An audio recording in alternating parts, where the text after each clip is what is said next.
नमस्कार, शाम के ठीक 5 बज रहे हैं। आप देख रहे हैं आपका अपना favourite prime time debate show India का सवाल और मैं हूं आपके साथ प्रीति चौहान। देश को भ्रष्टाचार मुक्त बनाने के संकल्प को बीजेपी धीरे धीरे पूरा करती जा रही है। देश से भ्रष्टाचारियों को खत्म करने की पूरी कोशिश हो रही है। जांच एजेंसियां लगातार भ्रष्टाचारियों के खिलाफ कार्यवाही कर रही है तो वहीं उनसे पूछताछ भी की जा रही है। कुछ दिनों पहले दिल्ली के डिप्टी सीएम मनीष सिसोदिया पर कार्यवाही की गई तो वहीं अब जांच के घेरे में लालू यादव का पूरा परिवार है। पटना में राबड़ी देवी के आवास पर आज सीबीआई की 12 सदस्यीय टीम पूछताछ के लिए पहुंची तो वहीं सीबीआई की टीम वहां जैसे ही पहुंची वहां आरजेडी के समर्थक आ पहुंचे, विरोध जताने लगे। इसके बाद सीबीआई ने राबड़ी देवी से लगातार पूछताछ की। ये पूछताछ जमीन के बदले नौकरी देने के घोटाले को लेकर की जा रही है। दरअसल लैंड फॉर जॉब स्कैम घोटाला केस 14 साल पुराना है। ये घोटाला उस समय का है जब लालू यादव रेल मंत्री थे। दावा किया गया है कि लालू प्रसाद यादव ने रेल मंत्री रहते के दौरान रेल में लोगों को नौकरी देने के बदले उनसे जमीन ली थी। इस मामले में दिल्ली की अदालत ने लालू प्रसाद यादव, राबड़ी देवी, मीसा भारती को 15 मार्च को पेश होने के आदेश दिए। लेकिन यहाँ सवाल यह है कि इतने पुराने केस में अब कार्यवाही आगे क्या होगी? आखिर इतने सालों में सीबीआई ने पूछताछ क्यों नहीं की? लेकिन इसके साथ ही सबसे बड़ा सवाल यह है, विपक्ष ये कह रहा है कि दिल्ली से लेकर बिहार तक, दिल्ली से लेकर बंगाल तक या फिर उन राज्यों तक जहां पर बीजेपी की सरकार नहीं है वहीं सीबीआई दबिश दे रही है। लगातार विपक्षी पार्टियां हैं उनके जबान को बंद करने की कोशिश ईडी और सीबीआई से की जा रही है। इन तमाम सवालों के जवाब हम लेंगे। हमारे साथ तमाम एक्सपर्ट होंगे, पार्टी के प्रवक्ता होंगे। लेकिन उससे पहले एक छोटा सा रिपोर्ट आपको हम दिखाएंगे कि आखिर 2024 में लोकसभा चुनाव है, लगातार इस साल भी इलेक्शन चल रहे हैं। ऐसे में क्या विपक्ष को साधने, विपक्ष को एक ना होने देने का बस एक ही रास्ता है कि सीबीआई और ईडी का डर उनके जहन में रहे ताकि आराम से जो चीजें हैं वो की जा सके। हालांकि दूसरी तरफ बीजेपी का ये कहना है कि ये कानूनी प्रक्रिया है और इसके जद में जो भी आएगा उसके साथ पूछताछ होगी, डेली रूटीन है। पहले आपको दिखाते हैं रिपोर्ट क्या कुछ कहती है, उसके बाद अपने मेहमानों से आपको मिलवाएंगे, उसके बाद डिबेट में आगे बढ़ेंगे। पहले रिपोर्ट देखिएगा।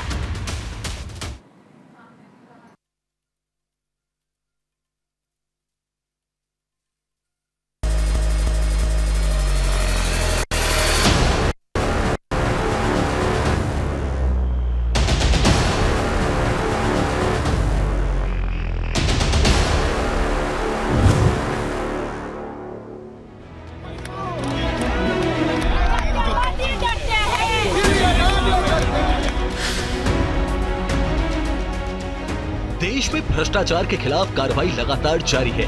जांच एजेंसियां भ्रष्टाचार में लिप्त लोगों पर एक्शन ले रही हैं। अभी कुछ दिनों पहले दिल्ली के डिप्टी सीएम मनीष सिसोदिया पर सीबीआई ने कार्रवाई की तो वहीं पटना में आरजेडी निवास पर सीबीआई जा पहुंची और जमीन लेकर रेलवे में नौकरी देने के मामले में पूछताछ शुरू की। रेलवे में नौकरी के बदले जमीन लेने के मामले में पूछताछ के लिए सीबीआई की टीम राबड़ी आवास पहुंची।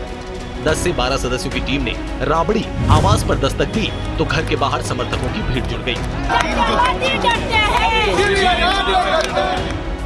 हालांकि सीबीआई की टीम जमीन के बदले नौकरी के पुराने मामले में पूछताछ के लिए पहुंची और राबड़ी देवी से पूछताछ की। जिस दिन हमारी महागठबंधन की सरकार बनी उस दिन भी हमने बोला कि ये सिलसिला जो है चलता रहेगा, तो इसमें कोई फर्क करने वाली बात नहीं। अब 15 तारीख को कोर्ट में है तो वो तो नॉर्मल प्रोसीजर है बेल लेने का, तो वो चीज़ को हम लोग किया जाए। ऐसा क्यों हो रहा है बार-बार? इसलिए कि आप भाजपा के साथ रहिएगा तो राजा हरिश्चंद्र कहलाइएगा। तो भाजपा में अगर आप लड़िएगा, भाजपा को आईना दिखाओगे, भाजपा से सवाल करोगे तो इस तरह का काम तो होता ही रहता, कोई नई बात तो है नहीं। पूरा मामला जमीन को लेकर रेलवे में नौकरी देने का है। इसी घोटाले में दिल्ली की अदालत ने 15 मार्च को पूर्व रेल मंत्री और आरजेडी सुप्रीमो लालू प्रसाद यादव, उनकी पत्नी राबड़ी देवी, उनकी बेटी मीसा भारती समेत अन्य आरोपियों को समन जारी कर पेश होने का आदेश दिया है। सीबीआई ने लालू प्रसाद के अलावा राबड़ी देवी और 14 अन्य को आरोपी बनाया है। आरजेडी आवास पर सीबीआई की इस कार्रवाई के बाद सियासत तेज हो गई है। परेड मारी जा रही है। भारत सरकार का यही काम है, षड्यंत्र है नफरतवादियों का। तो षड्यंत्र से हम लोग जूझ रहे हैं। आप इसलिए परेशान क्यों है? ये भी हो सकता है कि करोड़ों रुपया सीबीआई को लोग ले जाएंगे और कहेंगे हाँ यही हमको मिला है। आज तक तो ढेला पत्थर के सिवा कुछ न मिला है, मिट्टी के सिवा कुछ न मिला है। जब षड्यंत्र ही हो रहा है नफरतवादियों का, दिल्ली में बैठे नफरत के पर्याय का, तो कुछ भी हो सकता है। कौन सी बात, नई बात है क्या? गलत है। इस तरह से सभी विपक्ष के लोगों के ऊपर छापे मारना, उनको प्रताड़ित करना सही नहीं है। मैंने कल इसके ऊपर बोला भी था कि जिस तरह से एक ये ट्रेंड बनता जा रहा है कि विपक्ष के जितने भी राज्य हैं उन राज्यों में काम नहीं करने दिया जाएगा, तो या तो उन राज्यों के अंदर ईडी सीबीआई छोड़ के उन विपक्षी दलों के राज्यों के अंदर उनको तंग किया जाता है, या गवर्नर के ज़रिए उन लोगों को तंग किया जाता है। तो इस तरह से ये ठीक नहीं है, क्योंकि जनतंत्र तो तभी चलेगा, देश तो तभी आगे बढ़ेगा जब सारे मिलके काम करेंगे। तो चाहे पक्ष हो चाहे विपक्ष हो, जिसको भी वोट मिला उसकी सरकार बनी, उसकी सरकार को काम करने दिया जाना चाहिए। तो वहीं सीबीआई की कार्रवाई को बीजेपी सही ठहरा रही है।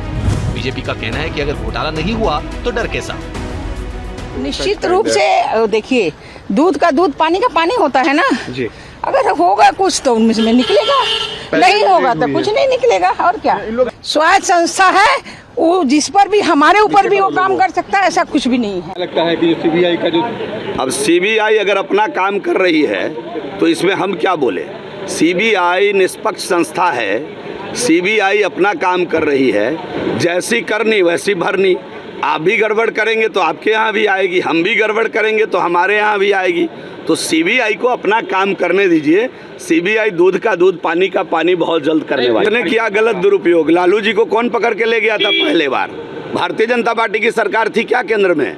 कुछ याद रखिए आप लोग भी, और याद नहीं रहता है तो अपने लाइब्रेरी का सहारा लीजिए। जब लालू जी जेल गए थे कांड करके चारा घोटाला में, उस समय केंद्र में किसकी सरकार थी? और पहली बार सीबीआई धमक दी तो केंद्र में किसकी सरकार थी? ये जो गलत लोग हैं, गलत दलील देते हैं, उससे बचने की आवश्यकता है। सीबीआई का आरोप है कि साल 2004 से 2009 के दौरान रेल मंत्री रहते हुए लालू परिवार को रेलवे में ग्रुप डी में नौकरी के बदले लोगों द्वारा तोहफे में या कम दान में जमीन दी गई। नौकरी के बदले जमीन घोटाले के मामले में बिहार के डिप्टी सीएम तेजस्वी यादव का नाम भी शामिल है। अब देखना यह होगा कि पूछताछ के बाद सीबीआई आरजेडी पर क्या एक्शन लेती है। Bureau report, news India. तो आपने हमारी एक रिपोर्ट देखी, अब आगे बढ़ेंगे, आपको मेहमानों से हम मिलवा देते हैं। हमारे साथ आज मुकेश त्यागी, प्रवक्ता बीजेपी के, थोड़ी देर में हमें ज्वाइन करेंगे। चितरंजन गगन, प्रवक्ता आरजेडी के, हमारे साथ आज आ गए हैं, बहुत बहुत स्वागत सर। परिमल कुमार, प्रवक्ता जेडीयू के, हमारे साथ आ चुके, बहुत बहुत स्वागत आपका। तहसीन पूनावाला, राजनीतिक विश्लेषक, हमारे साथ जुड़ चुके, बहुत बहुत स्वागत आपका। योगेश सोनी, वरिष्ठ पत्रकार, हमारे साथ आ गए हैं। आगे भी कई बार योगेश जी को आप सभी ने हमारे साथ मंच साझा करते हुए देखा होगा। आप सभी का बहुत बहुत स्वागत। सबसे पहला सवाल चितरंजन गगन जी से, प्रवक्ता आरजेडी। चितरंजन जी, विपक्ष बीजेपी भाजपा वालों का ये कहना है कि विपक्ष को ये क्यों लगता है कि सरकार टारगेट ओरिएंटेड होकर काम कर रही है और वो सिर्फ विपक्षियों के लिए, और इसीलिए टारगेट कर करके ईडी और सीबीआई उनसे पूछताछ कर रही है। वो डेली रूटीन है, उनका काम है, उसे करने दिया जाए। चितरंजन जी। प्रीति जी, भाजपा की बात सुनकर बहुत हंसी आती है। लगता है कि सारा बुद्धि का पिटारा उन्हीं के पास में, और सारे लोग जो हैं तो जो है सो केवल लोलो चुप है। क्योंकि जैसे यही तो डिमांड हम लोग कर रहे थे कि अडानी साहब जो हैं, जो 82,000 करोड़ रुपया का जो घोटाला किए फर्जी कंपनी के नाम पर, उसकी जांच कराने में क्यों ही भाग रहे थे? क्यों नाम लेने में भी जो है सो इनको जो है सो भय लग रहा था? उसमें अभी दूध का दूध और पानी का पानी हो जाता। सवाल यह है कि दूध का दूध और पानी का पानी होगा। कई ऐसे मामले हैं जो जांच हुए और उसका रिजल्ट क्या आया सब ने देखा। जो आप देखिएगा प्रीवियस रिकॉर्ड आप देखिए, जो सीबीआई, ईडी और आईटी का जो पिछला जो रिकॉर्ड रहा है, क्या इनका कन्विक्शन का रेट रहा है, 1% भी कन्विक्शन नहीं दिलवा सके। होता क्या है, आप अभी किसी के यहाँ रेड मारते हैं, हाँ। उस पर आप जो है सो FIR करते हैं, वह जो है सो उसका एक तो सबसे पहले एक मैसेज जाता है लोगों के बीच में, यहाँ से आप कुछ गड़बड़ नहीं हुआ तो फिर जो है सो ये रेड कैसे हुआ, FIR कैसे हुआ, और उसके बाद जब तक आप दूध का दूध और पानी का पानी होगा तब तक जो है सो भाजपा का काम निकल जाएगा। 2024 का चुनाव है, अभी जिसका चैत्र हरण कर रहा है चैत्र हरण कर देगा, और जो है सो 2024 का अपना फ्री फील्ड मिल जाएगा। नहीं, लेकिन लेकिन मेरा ये कहना नहीं, है नहीं प्रीति जी एक मैं और बात कर रहा हूँ। बोलिए कि जितने जो रिकॉर्डेड भ्रष्टाचारी जिनको भाजपा कह रही थी, हाँ। आज जो है तो सारे के सारे भाजपा के सिरमौर बने हुए हैं। असम में हेमंत बिस्व शर्मा, यही भाजपा कभी उनके खिलाफ में अभियान चलाई थी और भ्रष्टाचार का जो है सो सिरमौर कहा था, उनके खिलाफ में बजाबते से बुकलेट छपवा कर बांटा गया था। और आज हेमंत बिस्व शर्मा इनके मुख्यमंत्री बने हुए, इनके सीनियर लीडर में उनकी गिनती होती है। नारायण राणे भाजपा ने सवाल उठाया था और जो है सो आज जो है सो पाक साफ हो गए। नहीं, लेकिन मुकुल राय, ठीक है नहीं मुकुल राय एक ठीक है, अब और भी मेहमान है, लेकिन मेरा ये कहना है कि लेकिन अगर आरोप गंभीर हैं वो भी तत्कालीन मुख्यमंत्री उस समय के लालू प्रसाद यादव के ऊपर, राबड़ी देवी के ऊपर, तो क्या आपको नहीं लगता है कि जांच एजेंसियों को अपना काम करना चाहिए, पहले जांच कर लें उसके बाद फिर चीजें आगे बढ़े? नहीं प्रीति जी जांच कर लें। यह जो है 2004 से 2009 तक लालू जी रेल मंत्री रहे, जो रेलवे घाटा में चल रहा था, 90,000 करोड़ का इन्होंने आमदनी दिलवाया, और जो रेलवे को बेच रहा है वह कहे कि यहाँ से भ्रष्टाचार का मामला है। उस समय तेजस्वी जी क्या थे, और तेजस्वी जी को उसमें अभियुक्त बनाया गया, FIR में तेजस्वी जी का नाम दिया गया। पहली बात। दूसरी बात, 2004 से 2009 का मामला है, हाँ। और जब 2015 में बिहार में महागठबंधन की सरकार बनी, ठीक है, तब जो है सो 2017 में FIR होता है और उसके बाद जांच की प्रक्रिया शुरू होती है। ठीक है। कई बार रेड हुआ, परिमल कुमार कुछ भी नहीं मिला, फिर उसके बाद में ठंडा बस्ता में डला गया। ठीक है, परिमल फिर कुमार जब 2022 में महागठबंधन की सरकार बनी, फिर वह फाइल खुल गया। ठीक है, लोग अब सवाल लोग नहीं समझ रहा। सवाल परिमल कुमार जी, अगर भ्रष्टाचार के आरोप लगे हैं, भ्रष्टाचार के आरोप संगीन हैं, जमीन लेकर के नौकरी देने का नौकरी दिया गया, तो इसमें फिर गुंजाइश कहाँ रह जाती है कि भले ही सरकार कांग्रेस की हो कि बीजेपी की हो कि किसी की भी हो, कार्यवाही तो होगी ना परिमल जी? इसमें फिर अगर आपकी तरफ से, दूसरी पार्टी, विपक्ष पार्टियों की तरफ से ये कहा जाएगा कि ये परेशान करने की राजनीति है और बदले की भावना से किया जा रहा है, तो आपको नहीं लगता कि गलत है? काम कर लें एजेंसियां अपना, क्योंकि हम भी आरोप भी गंभीर है। इस संदर्भ में मैं स्पष्ट कर दूं अपने पार्टी के स्टैंड को कि हमारे आदरणीय नेता नीतीश कुमार का जो एजेंडा रहा है क्राइम, करप्शन और कम्युनलिज्म के प्रति जीरो टॉलरेंस के प्रति, तो हम करप्शन का तो विरोध करते ही है, लेकिन यहाँ पर आप देखिए क्या स्थिति है। मतलब करप्शन, क्राइम फ्री स्टेट और करप्शन फ्री स्टेट तो होना ही चाहिए, लेकिन बीजेपी जब से सरकार में आई है, आप इनके प्रक्रिया को देखिए, ये बुरी तरह निर्दयता पूर्वक और आप कह सकते हैं कि कुटिलता पूर्वक केंद्रीय सेंट्रल एग्जीक्यूटिव एजेंसी का दुरुपयोग करती है। देखिए, वित्त मंत्रालय ने 2022 में संसद में यह रिपोर्ट पेश किया था कि कन्विक्शन रेट मात्र 0.5% है। इसके अलावा मैं बता दूं कि जितने भी पिछले 8 वर्षों में जो रेड हुए हैं, उसमें बीजेपी रूल्ड स्टेट में नामात्र रेड हुए हैं। कहाँ रेड हुए? जहां बीजेपी सत्ता से बेदखल कर दी गई वहां रेड हुए, या जहां बीजेपी को ऑपरेशन लोटस चलाना है, आपने देखा था महाराष्ट्र की स्थितियों में, तो बीजेपी की यही स्थिति है। देखिए, करप्शन फ्री होना चाहिए, लेकिन कहने का मतलब तात्पर्य यह है कि आप सेंट्रल एग्जीक्यूटिव एजेंसी जो प्रतिष्ठित संस्था रही है, ईडी है, सीबीआई है, इनकम टैक्स है, ऐसे संस्थाओं का दुरुपयोग क्यों करते हैं? जितने, यदि सपोज कीजिए कि दुरुपयोग करने की बात कर रहे हैं आप, मुकेश, इसका कारण है कि गृह मंत्रालय ने, देखिए लेट मी स्पीक, गृह मंत्रालय ने स्वयं पार्लियामेंट में यह रिपोर्ट पेश किया था कि कन्विक्शन रेट मात्र 0.5%। इसका मतलब है कि रिमेनिंग व्यक्तियों को आप फंसाना या प्रताड़ित करना चाहते हैं। मैं किसी व्यक्ति विशेष या केस विशेष के बारे में नहीं कह रहा। जहां तक आज बिहार में जो सीबीआई की जो क्रियाविधि है, तो देखिए ये रेड नहीं है। आप बहुत सारे मीडिया वाले ने अफवाह फैलाया था, ये रेड नहीं है, टू बी नोटेड। ये पहले से डेट फिक्स था। It is general interrogation process, पूछताछ की प्रक्रिया है और प्रक्रिया आगे बढ़ेगी। लेकिन इसके बावजूद आप देखिए कि इसके टाइमिंग को लेके या इसके जो बीजेपी की सरकार है, आखिर ये बतलाएं कि बीजेपी वाले यदि क्राइम फ्री स्टेट की बात करते हैं तो केंद्र सरकार में 42% केंद्रीय मंत्री पर आप मुझे बोलने दीजिए। नहीं, लेट मी क्लियर।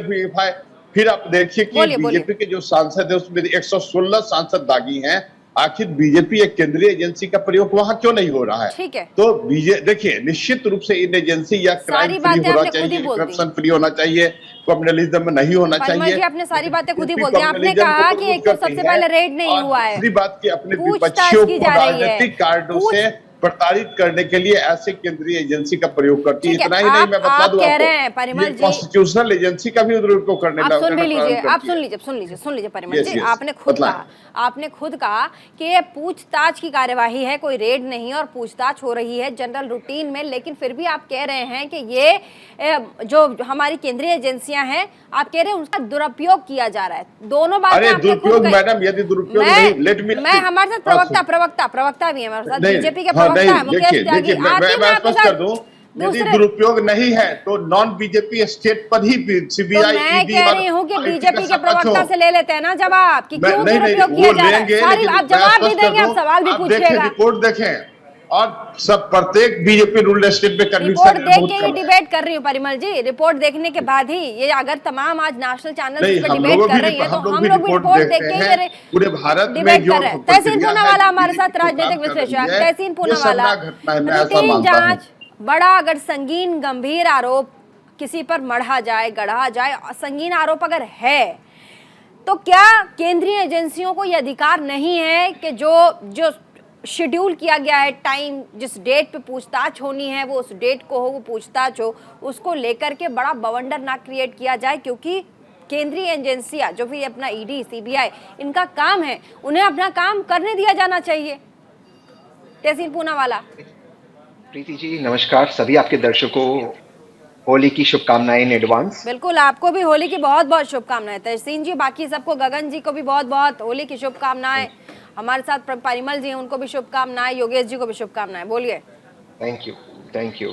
मैंने इस विषय पर पहले भी आपके साथ मैं जुड़ा था और उस वक्त भी मैंने आपसे एक बात कही कि अगर आपके पास आर्काइव्स में वो डिबेट हो तो आप उसका अगर चला दे। मैंने आपसे कहा था मैं दोबारा इस टॉपिक पर आपके पास आऊंगा, दोबारा से यही बातें हो गई और दोबारा से मेरे मित्र तेजस्वी यादव पर एक इंच ये आरोप सिद्ध नहीं कर पाएंगे।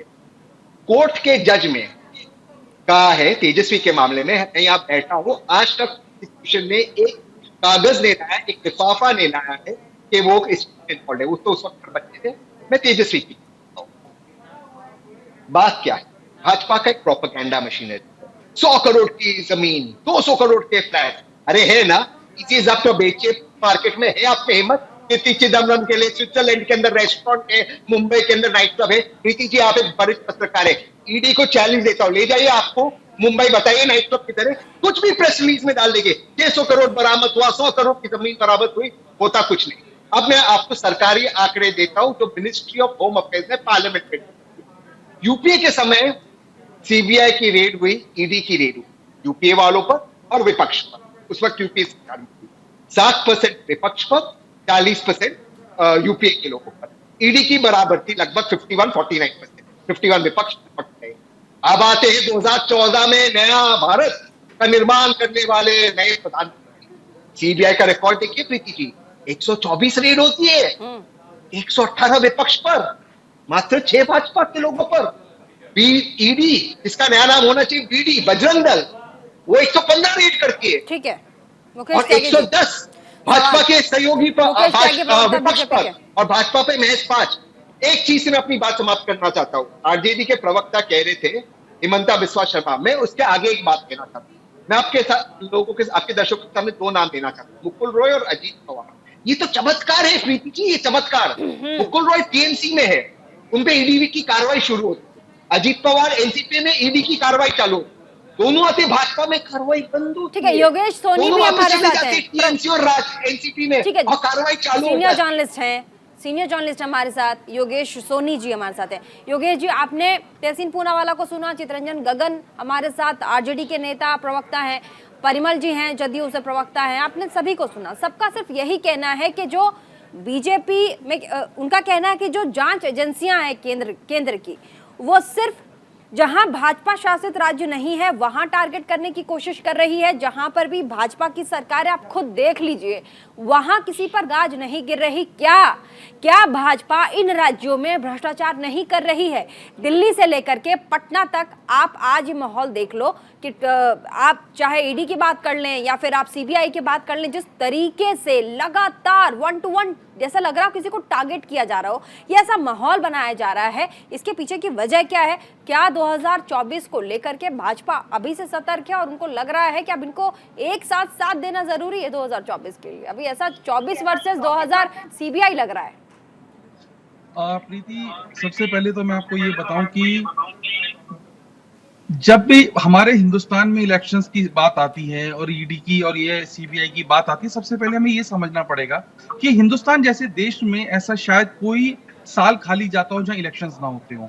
और उसके बाद अगर हम इस बात से कनेक्ट करें कि सीबीआई इस तरीके इसलिए टारगेट कर रही है, तो ये कहना बेहद दुर्भाग्यपूर्ण और चिंताजनक होगा, क्योंकि हर बात का मुद्दा कार्रवाई का मतलब केवल सीबीआई कोई तोता नहीं है। और सीबीआई तोते का जो शब्द पड़ा था, इसका निर्माण कांग्रेस की सरकार में हुआ था अगर हम बात करें तो सीबीआई अपना काम करती है, कौन विपक्ष पे कौन पक्ष पे, कम से कम अपने लोगों पे भी उन्होंने कार्रवाई करी, इसमें कोई दोहराई नहीं है। और बहुत लोगों को काउंसिल करा, बहुत लोगों को इसमें जो है उजागर किया। महत्वपूर्ण बात कर रहे हैं आप। हाँ जी बताइए। बोलिए। नहीं भाई, बहुत तार्किक बात है, महत्वपूर्ण बात बता रहे हैं आप।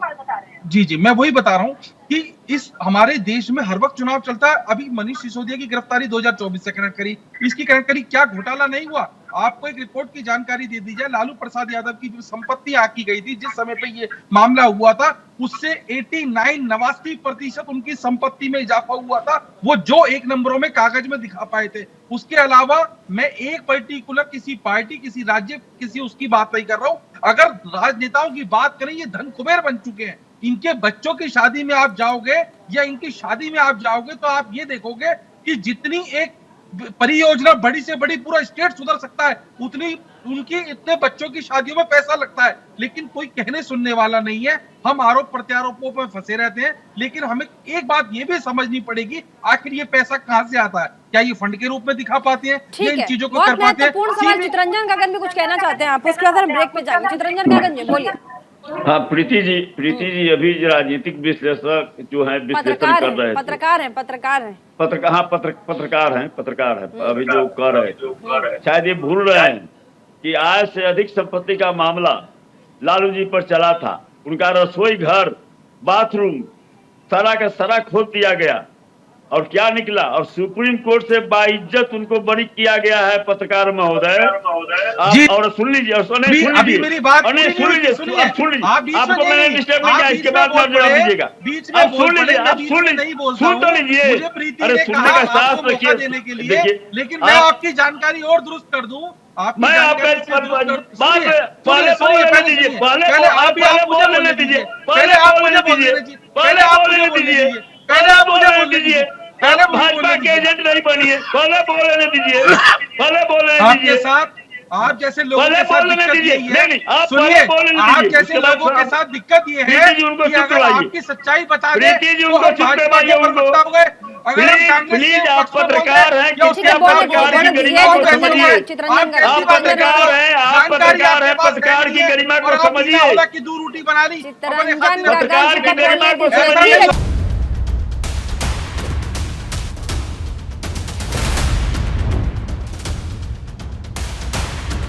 जल्दी से हम अपने मेहमानों के पास आपको लिए चलते हैं, ज्यादा समय व्यर्थ ना किए हुए। हमारे साथ ऋषभ तिवारी, प्रवक्ता, हमारे साथ बीजेपी के नेता ऋषभ तिवारी जुड़ चुके हैं। ऋषभ तिवारी, जिस तरीके से दिल्ली से लेकर के पटना तक सीबीआई की कार्यवाही हो रही है ऋषभ, इसको लेकर के विपक्ष यही कह रहा है कि यह बदले की भावना से की गई कार्यवाही है, ये कोई जांच वांच और डेली रूटीन के को देखते हुए ये नहीं किया जा रहा। और सिर्फ और सबसे उन सबसे बड़ा सवाल ये है ऋषभ कि सिर्फ वही राज्य क्यों जहां बीजेपी नहीं है?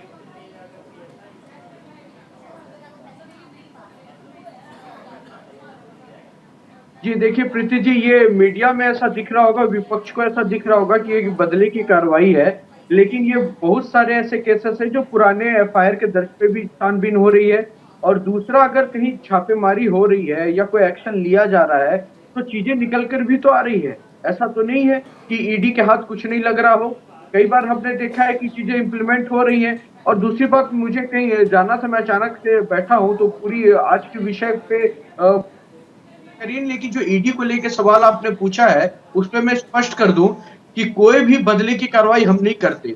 देश ने इतिहास में कितने बदले की कार्रवाई देखा है वो बताने की आवश्यकता नहीं है। हाँ। यहाँ पे काफी वरिष्ठ लोग हैं, ज्ञानी लोग बैठे हुए हैं, गण्यमान लोग बैठे हुए हैं। उन्होंने अपने कार्यकाल में बहुत सारे ऐसे बदले की कार्रवाई देखा होगा और कुछ तो ऐसे भी होंगे जिन्होंने आपातकाल भी देखा होगा। उससे बड़ा बदले की कार्रवाई तो कुछ हुआ नहीं है इस देश के अंदर। ठीक है, तहसीन पूनावाला, फिर परिमल जी भी आपसे कुछ कहना चाहते हैं। पहले तहसीन बताइए।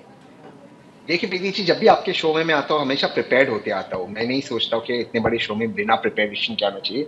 ईडी के 121 रेड के अंदर 115 होता विपक्ष पे, मात्र 5 भाजपा और उनके एलाइज पे। लेकिन इससे भी बड़ा जादू, आपने मुझे पिछली बार चौंका था, मुकुल रॉय पर कार्रवाई और अजीत पवार पे चालू होती जब वो टीएमसी एनसीपी में, फिर ये आते भाजपा में कार्रवाई बंद हो जाती है, फिर ये चालू होता है, फिर ये वापस जाते तो कार्रवाई शुरू हो जाती है। क्या जादू है? दूसरी बात, अगर कुछ निकल के आ रहा है जिसे भाजपा के प्रवक्ता ने बताया, तो आपका कॉन्विक्शन रेट 0.5% क्यों है? अगर निकलते आता तो आप कॉन्विक्ट क्यों नहीं करे लोगों को? आपने कॉन्विक्ट नहीं किया। तीसरी बात, माननीय सुप्रीम कोर्ट ने लिखित में, क्योंकि केस में खुद लड़ रहा हूं, लिखित में कहा है, लिखित में ईडी डायरेक्टर का टेन्योर एक्सटेंड नहीं होना चाहिए। सुप्रीम कोर्ट के जजमेंट को ओवरटर्न करते हुए राज्यसभा के 12 विपक्ष के एमपी जिस वक्त सस्पेंडेड हुए, ईडी के डायरेक्टर का टेन्योर एक्सटेंड किया। मैं आपसे पूछ रहा हूं प्रीति जी, क्या इस मुल्क में एक ही अफसर है जो ईडी का डायरेक्टर बनेगा? क्यों आपने सुप्रीम कोर्ट के जजमेंट को ओवरटर्न किया? लास्ट चीज मैं आपको बताना चाहता हूं, आप मुझे बताइए कि ईडी में अगर कुछ निकलते आता है, घोटाला हो रहे, तो फिर आज का कॉन्विक्शन रेट इतना कम क्यों है? बस इसका स्पष्ट जवाब दीजिए, यहां की बातें मत कीजिए, इसके उत्तर बताइए। ठीक है, ऋषभ तिवारी बोलिए। मैडम एक बात बता दूं मैं आपको, ईडी के डायरेक्टर चेंज की बात आदरणीय पूनावाला जी कर रहे हैं। ये मुझे बताएंगे कि 20 साल से कांग्रेस पार्टी में एक ही पार्टी का अध्यक्ष क्यों रहा था? क्या और कोई टैलेंटेड लोग नहीं थे कांग्रेस में? क्या और कोई लोग नहीं थे क्या? ये कैसा सवाल है? ये कैसा सवाल है? क्यों रहा, किस लिए रहा? सरकार को उनके अंदर कैपेबिलिटी दिखी, सरकार ने देखा वो अच्छा काम कर रहे हैं, उन्होंने टेन्योर बढ़वाया। ये आपके अंदर क्या और कोई टैलेंटेड कांग्रेसी नहीं था कांग्रेस नहीं, लेकिन ये क्या लॉजिक हुआ? ये क्या लॉजिक हुआ? और क्या सुप्रीम कोर्ट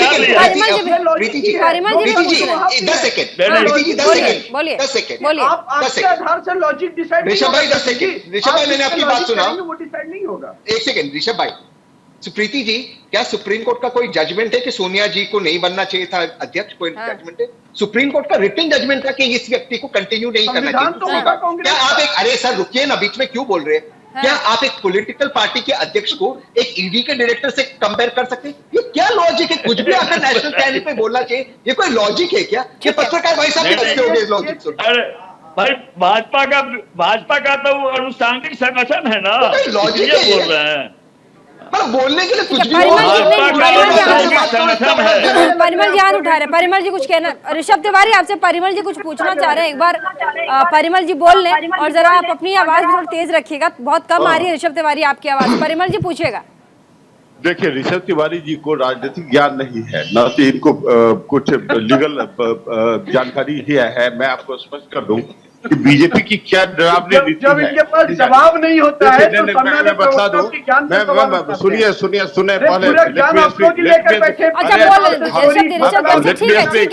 पहले कभी आलोचना सुन लेना चाहिए, को छिपा नहीं सकते। देखिए, आलोचना भी आपके चरित्र को बड़ा बनाता है। कोई बात नहीं। केंद्र सरकार ने केंद्रीय एजेंसी के दुरुपयोग कैसे प्रारंभ किया इसकी बात मैं बतला दूं। पहले सीबीआई होम मिनिस्ट्री के अंतर्गत थी, अब पीएमओ के अंतर्गत काम कर रही है, उनके डायरेक्शन पर चल रही है, पीएमओ के डायरेक्शन पर चल रही है। कैसे ऑटोनॉमी ये संस्था हो सकती है? फिर देखिए, जहां तक ईडी का प्रश्न है, मैं एक महत्वपूर्ण जानकारी आपको दे दूं कि ईडी का गठन जो हुआ था वो मनी लॉन्ड्रिंग एक्ट के तहत जो विवाद हुए थे उसके समाधान के लिए हुए थे। लेकिन केंद्र सरकार ने मनी लॉन्ड्रिंग एक्ट को संशोधित करके एक टर्म उस पर जोड़ दिया, प्रोसीड्स ऑफ क्राइम, और वह प्रोसीड्स ऑफ क्राइम बहुत भेग टर्म है, और उस भेग टर्म के अंतर्गत बीजेपी अपने विपक्षियों को फंसाने के लिए करती है। यदि मान लीजिए कि यदि ये संस्था ऐसे काम करती है, तो जैसे ये इन्होंने कहा, मैं सिर्फ केंद्र सरकार की बात नहीं कर रहा हूँ, जितने बीजेपी रूल्ड स्टेट हैं वहां कन्विक्शन रेट मिनिमम है, और जो नॉन बीजेपी रूल्ड स्टेट है परिमल जी, अब आप मेरे सवालों का जवाब दीजिए, मेरे सवालों का जवाब। परिमल जी, मैं एक सवाल पूछूंगी आपसे। परिमल जी, अच्छा ठीक है, मुझे बोलने का मौका दीजिए। देखिए, ये तो मैंने पृष्ठभूमि मुझे बोलने का मौका दीजिए। इन पृष्ठभूमि को तैयार करके बीजेपी अपने विपक्षियों को प्रताड़ित करने का प्रयास करती है। आपने महाराष्ट्र में देखा, जब ऑपरेशन लोटस चल रहा था, उसके पहले भी वहां के जो स्पोक्समैन थे उनके विरुद्ध इन लोगों ने कार्रवाई शुरू कर दी। आप दिल्ली में देख रहे हैं, स्टूडियो से आवाज जा रही है या फिर आप खुद ही बोलेंगे, खुद ही अपने आप से डिबेट कर लेंगे? रुक जाइए चितरंजन गगन जी, तेजस्वी यादव के विरुद्ध तमाम चीजें अपनी जगह। एक बार रुक जाइए परिमल जी, प्लीज एक सवाल ले लेने दीजिए।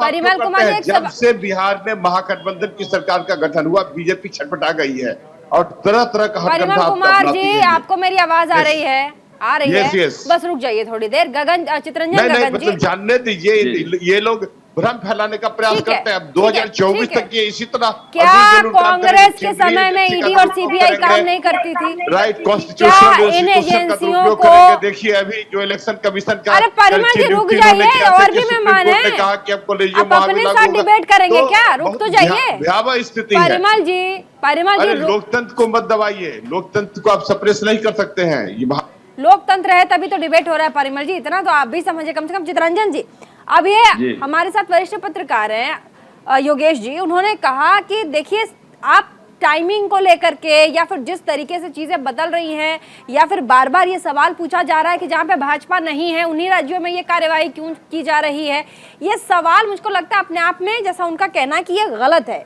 पहले जब कांग्रेस की सरकार थी, क्या उस समय ईडी और सीबीआई का इस्तेमाल नहीं हुआ करता था? क्या उस समय भी यही आरोप लगते थे कि सीबीआई बदले की भावना से, सरकार बदले की भावना से एजेंसियों का दुरुपयोग कर रही है?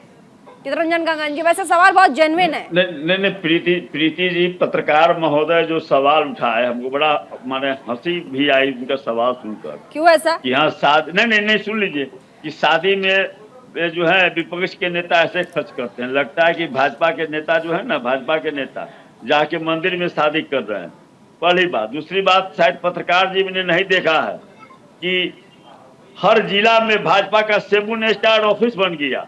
शायद ही नहीं देखे हैं। वो जो है सो भाजपा के उनके जेबी से पैसा निकला है, जो है सो खेती करके और दूध बेच के ला के जो है सो बनाए हैं 7 स्टार होटल हर जिला में। अडानी के हवाई जहाज पर चल रहे हैं। चितरंजन जी, आपको जैसे सवाल मैंने पूछा, अडानी चल गए। नहीं, टॉपिक पे चितरंजन जी, प्लीज टॉपिक पे रहिए। नहीं, चितरंजन जी टॉपिक पे। बहुत जेन्युइन सवाल है आपसे। क्या कांग्रेस के समय में, जब बीजेपी सत्ता में नहीं थी, क्या जब बीजेपी नेतृत्व नहीं कर रही थी, क्या उस समय ईडी और सीबीआई अपना काम नहीं करती थी? क्या उस समय भी यही कहा जाता था कि आप लोग दुरुपयोग कर रहे हैं एजेंसियों का? मुझे बोलने दें इस मुद्दे पर, बात मत घुमाइए इधर उधर। नहीं, प्रीति जी, बात मैं नहीं घुमा रहा हूँ। पूनावाला जी ने आपको जो सो कंपैरेटिवली जवाब दे दिया कि यूपीए की सरकार थी। यूपीए की, सुनिए, पूनावाला जी ने स्पष्ट रूप से कंपैरेटिवली आपको जवाब दे दिया है कि यूपीए की सरकार थी तो यूपीए के नेताओं पर भी कार्रवाई हुई। उस समय का आप कन्विक्शन रेट देख लीजिए, और उस समय विपक्ष के नेताओं पर जो छापा पड़ा और यूपीए या कांग्रेस के नेताओं पर छापा पड़ा, उसको देख लीजिए। और भाजपा के शासन में अब तुलना करके देख लीजिए कि कितने भाजपा नेताओं पर छापा पड़ा और कितने भाजपा विरोधी नेताओं के छापा पड़ा। इस सवाल का जवाब योगेश जी से लें। योगेश सोनी जी, ये बहुत जेन्युइन सवाल है कि आप यूपीए सरकार की अगर बात करते हैं, उस टेन्योर पे अगर सवाल उठाते हो, तो आप देख लीजिए उस समय कितने जो छापा मारने ईडी की तरफ से या फिर कार्यवाही करने का जो विषय। मैं आती हूँ आपके पास, मैं आती हूँ परिमल जी, मैं आती हूँ आपके पास। लेकिन उस समय कांग्रेस के लोगों पर भी ये कार्यवाही होती थी। यहाँ पर एक तरफा नजर आता है। योगेश सोनी, यहाँ पर एक प्रीति तरफा जी, नजर देखो, आता है। पहले मेरी जो पहले वाला चंक था वो कंप्लीट हुआ ही नहीं था, और बोलिए। उसमें आपने चूंकि मुझे रुकने के लिए कहा तो मैं रुक गया और आगे इन्होंने बात ठीक पूरी है, करी। बोलिए, बोलिए, मैं बोलिए। आपसे यही कहना चाहता हूँ कि जांच एजेंसियों को हमेशा से इन सरकारों की चीजों को झेलना पड़ा है। हाँ। आप ये भी नहीं कर सकते कि हम एक ही तरफा बात करें, ये सभी सरकारों में होता है।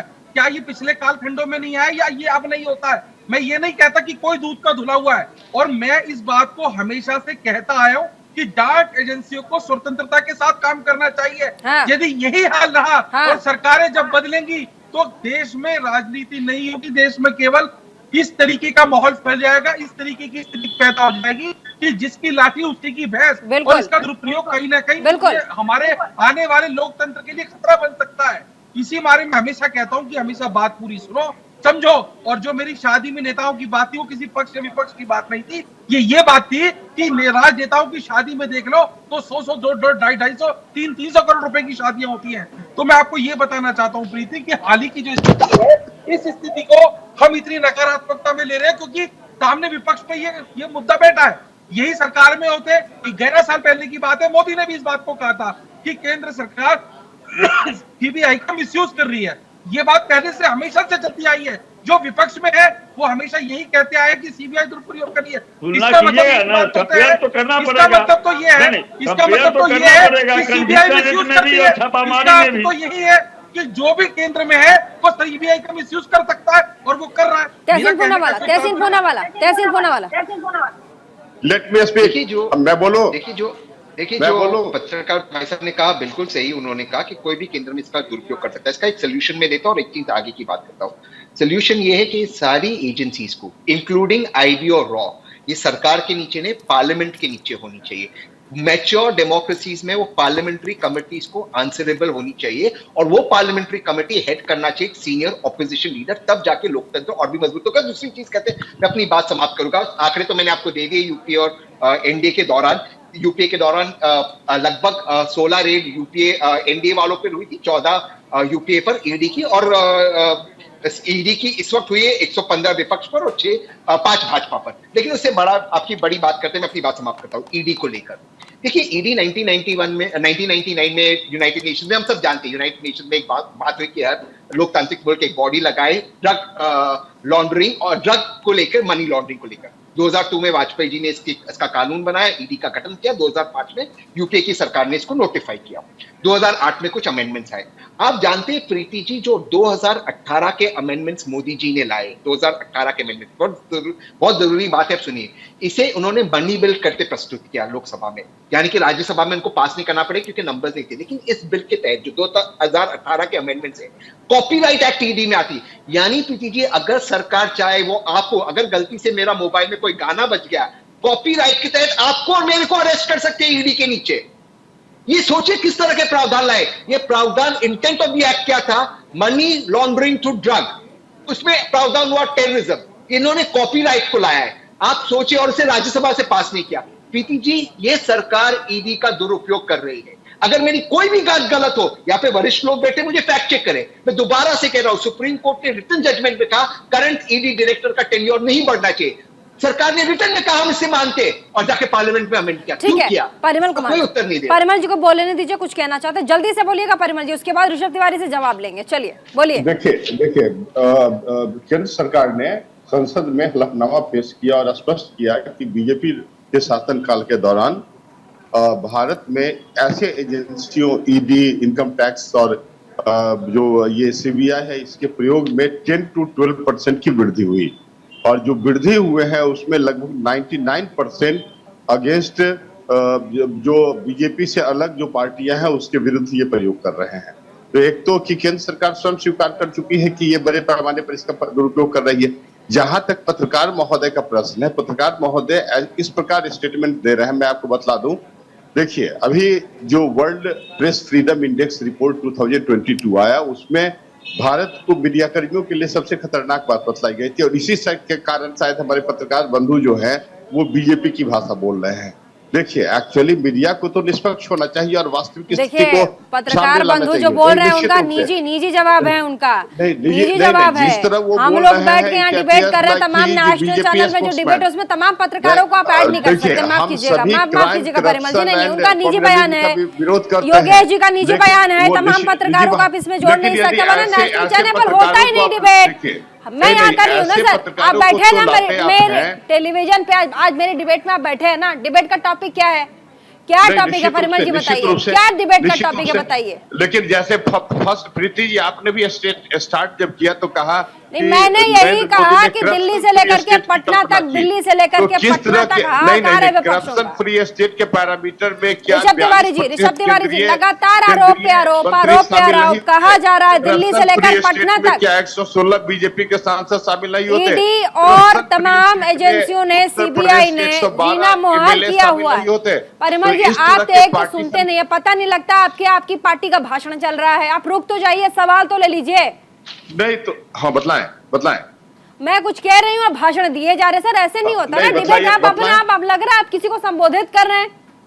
नहीं बताएं नहीं, आप अगर सवाल पूछ रहे हैं तो हमने आपके इस डिबेट में प्रवक्ता नेता भी बिठाए बीजेपी के, जो लगातार बीजेपी के लिए काम करते हैं, उनसे सवाल पूछिए, साथ बैठे। मैं पूछ रही हूँ कि आप लोग आरोप लगा रहे हैं, जवाब तो ले लीजिए। आप ऐसा लग रहा है जैसे ये मंच समझ के भाषण दिए जा रहे हैं। मैं एलिगेशन नहीं लगा रहा हूँ, लेकिन अब ऋषभ तिवारी बोलिए, बिहार को टारगेट दिल्ली से लेकर के पटना तक ये खौफ, दिल्ली से लेकर के कलकत्ता तक खौफ, दिल्ली से लेकर के महाराष्ट्र तक खौफ, ये खौफ आखिर धीरे धीरे कहाँ जाएगा, इसका कहीं तो अंत होगा। ऋषभ तिवारी प्रीति जी, सबसे पहले मैं अपनी कुछ भी स्टेटमेंट को देने से पहले एक बात कह दूं, आपके चैनल पे अक्सर देखा गया है कि जब किसी को जवाब नहीं रहता है तो मेरे अनुभव पे आ जाते हैं। तो सर ये आपके फ्रस्ट्रेशन है, इतने साल कार्य करने के बाद भी आपको मौका नहीं मिलता, मुझे इतनी कम एज में भी मौका मेरी पार्टी दे रही है, ये मेरी पार्टी का बड़प्पन संस्कार है, तो आप अपने अपना आकलन कीजिए। दूसरी बात मैं आपको कहने जा रहा हूं कि ये खौफ की जो आप बात कर रहे हैं, मुझे नहीं लगता कि अगर हमारे पैनल में कोई ऐसे सदस्य बैठे हैं जो पैनलिस्ट अभी बैठे हैं, अगर उन्होंने कोई गलत किया तो उन्हें कोई खौफ होना चाहिए। तहसीन जी को नहीं होना चाहिए, आदरणीय चितरंजन जी को नहीं होना चाहिए, बाकी लोगों को नहीं होना चाहिए, लेकिन जिन्होंने गलती की है उसके अंदर तो खौफ होगा और ये खौफ बने रहना चाहिए, ये खौफ जरूरी है, उनको डर के भी रहना जरूरी है जिन्होंने देश में गलत किया है। तो मुझे लगता है जिन्होंने गलत नहीं किया उन्हें डरने की कोई आवश्यकता नहीं है। और जिस तरीके से हमेशा ये कहा जा रहा है कि टारगेट ये टारगेट किया जा रहा है, ऋषभ जी, अरे परिमल जी जब तक वो करना चाहती है, और जैसे जैसे मैं आपको बता दूं प्रीति जी, 2024 आते आते फिर कोई कॉम्युनल इशू उठेगा, 2024 चितरंजन जी को बोलने दीजिए, चितरंजन जी समय बहुत कम है ना, चितरंजन गगन बोलिएगा, चितरंजन गगन बोलिएगा, चितरंजन जी बोलिए। करप्शन के प्रति इतनी संवेदनशील है, उत्तर प्रदेश में जो क्राइम हो रहा है, उत्तर प्रदेश में दिन दहाड़े की जा रही है, जो नहीं है उसकी जांच कर लेते हैं, तो फ्री है क्या? तब तक जो राजनीतिक लाभ आपको मिल जाएगा, उन्हें बर्दाश्त नहीं किया जाएगा। फाइनल कमेंट की तरफ जाना होगा, फाइनल कमेंट समय कम है, फाइनल कमेंट समय कम है, फाइनल कमेंट समय कम है, फाइनल कमेंट समय कम है, ऋषभ तिवारी चितरंजन जी समय कम है, फाइनल कमेंट की तरफ जाना होगा। सबसे पहले शुरुआत तहसीन पूनावाला से, फाइनल कमेंट दीजिएगा तहसीन प्लीज। और सिविलाइज्ड मुल्क खौफ से नहीं कानून से चलता है। एक नंबर 2 लीगल मैक्सिम है, आप बेगुनाह हो जब तक स्टेट आपको गुनहगार साबित ना करे, ना कि आप गुनहगार हो जब तक आप खुद को बेगुनाह साबित नहीं करें। ये लोकतंत्र का पहला पड़ाव है। लेकिन जो लोग दीनदयाल उपाध्याय व्हाट्सएप यूनिवर्सिटी में पढ़े और बाबा साहेब आम्बेडकर के संविधान के खिलाफ थे, उनको ये बात फाइनल ऋषभ बीच में मत बोलिए please. Final comment Rishabh Tiwari अपना फाइनल कमेंट दीजिए, फाइनल कमेंट समय कम है, final comment, final Rishabh Tiwari final comment. आपको राजनीति में स्थापित किया, बैकग्राउंड लेकर नहीं पहुंचा टीवी पर, ठीक है फाइनल कमेंट दीजिए ऋषभ तिवारी, फाइनल कमेंट दीजिए। मैं इतना कहना चाहता हूँ प्रीति जी, तुम सारे लोगों पे कार्रवाई होगी जिन्होंने गलत किया है, कानून के तहत कार्रवाई होगी। फिर भारतीय जनता पार्टी के लेटर पैड नहीं चाहता है कि चितरंजन गगन जी फाइनल कमेंट छोटा रखिए। हेमंत बिश्व शर्मा को मुख्यमंत्री पद पर नवाज दिया गया, यही जो है सो सजा देते हैं, यही ईमानदारी की बात करते हैं। सवाल यह है कि भाजपा वह वॉशिंग मशीन है जिसमें एक पैक भ्रष्टाचारी जाता है और उसमें धुलाकर वह पाक साफ होकर निकल जाता है। हम भी कोशिश कर रहे हैं पता लगाएं कौन सी वॉशिंग मशीन और कौन सा वॉशिंग पाउडर यूज हो रहा है। योगेश जी फाइनल कमेंट दीजिएगा। योगेश सोनी, इन एजेंसियों पे इन जांच एजेंसियों पे ये निस्वार्थ काम होना चाहिए, क्योंकि हमारा देश एक लोकतांत्रिक देश है। इतनी बड़ी जनसंख्या को देश का संभालने का मतलब ये होता है कि आपने कई देशों की जनसंख्या को संभाल लिया हो। अत्यधिक जनसंख्या वाले देश को हमें बड़ी गंभीरता से लेना होगा। यदि कोई पार्टी कोई गलती कर रही है तो उसमें सुधार करके आगे देश को बढ़ाने की जरूरत है। ठीक है, परिमल कुमार जी फाइनल कमेंट दीजिएगा। देखिए, केंद्र सरकार केंद्रीय संस्थाओं और संवैधानिक संस्थाओं का दुरुपयोग बंद करे, इससे गलत संदेश जाता है। और यही इसका कारण इसका परिणाम ये होने वाला है कि बीजेपी ने बिहार में इंटरनल सर्वे करवाया था सी वोटर्स के माध्यम से, और इस इंटरनल सर्वे में जो बहुत शुक्रिया तमाम मेहमान हमारे साथ इस डिबेट पर आए और साथ ही अपने अपनी बातों को रखा। लेकिन जिस तरीके से जांच एजेंसियों पर और सरकार पर लगातार केंद्रीय एजेंसियों पर विपक्ष सवाल खड़े कर रहा है कि उन्हीं राज्यों में और उन्हीं लोगों पर क्यों ये एजेंसियां सख्त हैं जो बीजेपी शासित राज्यों का हिस्सा नहीं है या फिर विपक्ष में बैठे हैं। महत्वपूर्ण सवाल है, दिल्ली से लेकर के पटना तक इस वक्त सीबीआई का खौफ जिस तरीके से सबको कौन रहा है वो अपने आप में कई सवाल खड़े करता है। छोटे से ब्रेक के लिए, ब्रेक के बाद भी खबरों का सिलसिला लगातार जारी रहेगा। देखना ना भूलें न्यूज़ इंडिया 24/7 और देखना ना भूलें prime time debate show India का सवाल।